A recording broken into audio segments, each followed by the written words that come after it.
Dépendance et relations toxiques, une problématique à 3 niveaux. La problématique de la dépendance dans la relation toxique permet à la fois la mise en place et le maintien de l'emprise. Une victime de manipulateur sentimental pourra toutefois, à la base, être indépendante, autonome, bien dans sa peau et dans son rapport au monde. Pourtant, son placement sous contrainte va peu à peu attaquer différents niveaux de sa vie. Elle, qui menait sa barque en toute souveraineté avant de tomber sous le joug d'un pervers narcissique, va s'enfermer dans une relation malsaine qui la dépouillera progressivement de ses capacités matérielles, mais aussi de sa liberté de ressentir et de penser. Abordons les 3 différents aspects de l'assujettissement à l'autre pour s'en émanciper. Cette réflexion est tirée d'un article du site internet www.pervers-narcissique.com, dirigé par Pascal Cauder, psychanalyste et psychologue clinicien, co-auteur de l'ouvrage de référence « La manipulation affective dans le couple, faire face à un pervers narcissique ». Depuis plus de 30 ans, Pascal Cauder et son équipe de thérapeutes spécialistes des questions autour de la manipulation sentimentale prennent en charge les victimes de PN francophones partout dans le monde grâce à la vidéoconsultation. Rendez-vous sur pervers-narcissique.com pour accéder gratuitement à une multitude de ressources précieuses. Niveau 1. La dépendance affective, socle de la relation toxique. Les personnes codépendantes sont les plus exposées à la manipulation sentimentale. Nous avons parlé de cet état de fait à diverses reprises sur le site pervers-narcissique.com et avons même mis à votre disposition un test gratuit en ligne pour déceler les signes d'une dépendance affective. Notez que le résultat de ce questionnaire, élaboré par notre équipe de psychologues spécialistes de la perversion narcissique, est immédiat et ne demande aucun partage de données personnelles. Par expérience, nous savons que c'est en provoquant cette prise de conscience que vous pourrez entamer une réelle démarche transformatrice vers un plus grand épanouissement. Seulement, reconnaître son état comme dépendant affectif est une étape déstabilisante dans laquelle la psychothérapie aura toute sa place. Mais revenons au fondement de cette attitude addictive. Si la plupart du temps il se trouve dans les troubles de l'attachement issus de la petite enfance, ils peuvent également émaner d'expériences malencontreuses survenues plus tard dans le développement de la personnalité. Il peut s'agir d'abus émotionnels, mais aussi de traumatismes tels que l'abandon, le rejet, la violence, le deuil, la perte d'emploi, la maladie, etc. En réalité, la dépendance souligne une carence affective qui a trait à l'estime de soi. Parce que l'on a une mauvaise image de sa propre personne, on éprouve ce besoin viscéral d'être valorisé par un facteur externe. Ce dernier peut prendre la forme de la réussite scolaire ou professionnelle, de la parentalité, ou bien de la considération ou l'admiration d'autrui. Pour faire simple, c'est lorsque l'on doute d'être digne d'amour que l'on réclame une attention permanente. Celle-ci pourra se manifester à travers une inaptitude à apprécier la solitude, un manque d'assertivité, une incapacité à dire non, de la jalousie, un syndrome du sauveur ou de l'infirmière, une psychosomatisation, etc. En somme, le besoin de s'attirer les faveurs de tous cache en réalité une difficulté à s'apprécier soi-même. C'est là que le MPN va pouvoir infiltrer votre psyché, par cette faille que vous dissimulez si subtilement et pour laquelle il semble disposer d'un redoutable radar. Grâce à elle, il vous donnera d'abord l'impression d'une survalorisation, avant de vous maltraiter en vous accordant de moins en moins d'attention pour en arriver à quelques miettes d'un semblant d'amour. Ainsi, pour apprendre à sortir de la dépendance affective, il n'y a pas d'autre choix que de se recentrer sur soi, dans un repli bienveillant qui pourrait paraître égoïste, mais est en réalité salutaire. Niveau 2. La dépendance financière ou la mise en cage par le prédateur. Il faut accorder au MPN une sorte de génie dans son machiavélisme.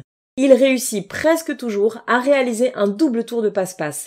D'une part, il rend sa victime responsable de son bien-être, c'est-à-dire qu'il est en fait dépendant d'elle, et d'autre part, il la prive de son autonomie, y compris matérielle. C'est un peu comme si un enfant se mettait à contrôler tout ce qui concerne ses parents. Avez-vous remarqué comme tout doit aller très vite avec ces prédateurs sentimentaux ? Il faut se mettre en ménage en quelques jours, se marier en quelques mois, faire un bébé dans la foulée. Le problème, c'est que ces décisions hâtives sont prises sous le coup de la passion des premiers temps, dans un contexte exaltant de lune de miel. Pourtant, vu qu'elles engagent sur des changements de vie très conséquents et qui touchent aussi aux ressources matérielles, elles ne devraient pas se faire sans pondération et sans réflexion. En effet, s'installer à deux implique au moins un déménagement. Se marier oblige à devenir solidaire financièrement. Procréer équivaut à repenser son budget, mais également sa carrière professionnelle. Ainsi, sans grande variété dans les différents témoignages de victimes de PN, c'est le plus souvent la femme qui renonce à ses habitudes de vie, qui met entre parenthèses son travail pour élever les enfants, qui accepte de s'éloigner de ses proches pour se concentrer sur sa famille, et qui n'hésite pas à partager son patrimoine avec son conjoint manipulateur. Deux cas de figure se présentent. Le PN gagne bien sa vie. Il utilise alors sa richesse pour tenir sa proie, c'est-à-dire qu'il la rend entièrement dépendante de son argent. C'est en se plaçant en pourvoyeur de la famille qu'il l'incitera à quitter son métier et pourra s'autoriser tous les abus. Ou alors, c'est un parasite. Sans emploi, sans famille, sans amis, il profite de la générosité et de l'argent de sa victime. Pour ce faire, il a un don pour trouver les meilleures excuses à sa situation, parce qu'évidemment, rien n'est jamais sa faute. À grand renfort de culpabilisation et de jeu de rôle de l'accabler par la fatalité, il se fait grassement entretenir par la personne qu'il vampirise. À travers ce qui est présenté comme une normalité, se mettre en couple, contracter un crédit immobilier, acheter des biens en commun et fonder une famille, la proie du MPN perd son autonomie financière par le fait de diminuer ses revenus et ses économies et d'augmenter ses charges. À terme, échapper à son bourreau prendra les allures d'un véritable chemin de croix, tant émotionnellement que matériellement. Mais ne nous méprenons pas. La rupture arrivera fatalement, sous peine d'une destruction psychique totale pouvant aller jusqu'au suicide forcé. C'est pourquoi, lorsque l'on a le déclic de quitter un PN, il faut s'entourer d'un système de soutien qui puisse couvrir tous les besoins. Une écoute attentive et sans jugement, des professionnels dans les domaines médical, juridique et social, des personnes capables de vous héberger en urgence s'il le faut. Travailler à rétablir un équilibre financier pourra se faire en prévision de la séparation, à condition d'empêcher les incursions du PN, ou une fois celle-ci effective. Dans tous les cas, restaurer le pouvoir sur votre argent vous aidera à vous sécuriser. Niveau 3. L'absence d'autonomie de la pensée ou comment tuer toute volonté de résistance. Reste la forme de dépendance la plus compliquée à briser, celle qui s'en remet au jugement d'autrui. Vous ne vous en étiez peut-être pas rendu compte, mais l'homme ou la femme toxique qui vous a tourmenté pendant si longtemps a aussi infiltré votre capacité à penser, à prendre des décisions et à vous faire confiance. À force de gaslighting quotidien, vous avez intégré que votre instinct n'était pas fiable, que vos valeurs profondes ne rimaient à rien, et que seule comptait la satisfaction de votre bourreau. Les effractions psychiques subies ont créé un stress chronique qui a modifié certaines structures de votre cerveau. Il est donc parfaitement normal d'être déboussolé et de se sentir démuni, voire incapable de poursuivre sa vie sans la présence de la personne qui contrôlait votre esprit. Heureusement, cet état de stress post-narcissique, s'il est pris en charge de façon adéquate, est transitoire et peut même mener à une sorte de croissance post-traumatique qui a fait l'objet d'un épisode de podcast que nous vous invitons à réécouter. L'enjeu pour la victime est de se reconnecter à sa vie émotionnelle. Il s'agit de réapprendre à écouter les signaux envoyés par son propre corps et de retrouver la compétence, pourtant innée, d'identifier ses besoins. C'est ce que l'on appelle renouer avec son enfant intérieur. En effet, lorsque nous arrivons au monde, nous sommes capables de manifester notre état, et ce sans la moindre retenue. Ce sont les influences environnementales et sociales qui nous conditionnent au fil du temps à étouffer notre voix sous-jacente et à nous parer d'un masque social.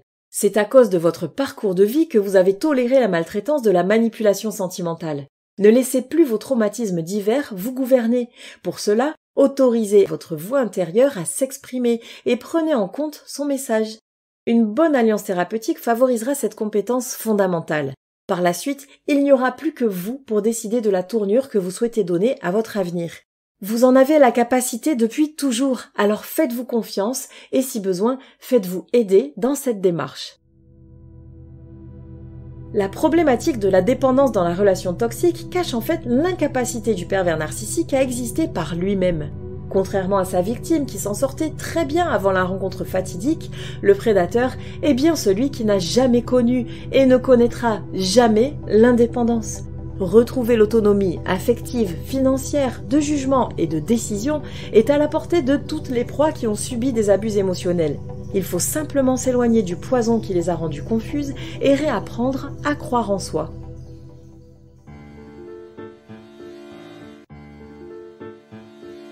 N'hésitez pas à vous faire accompagner par des thérapeutes spécialistes des questions de la perversité narcissique. Rendez-vous sur www.pervers-narcissique.com et trouvez-y de nombreux conseils sur comment gérer la séparation, comment gérer l'après, la reconstruction, et vous pourrez également rentrer en contact avec un membre de l'équipe. Ne restez pas seul. Merci d'avoir écouté ce podcast. Rendez-vous très prochainement pour un nouvel épisode. N'hésitez pas à vous abonner pour ne rien manquer des prochaines publications. À très bientôt.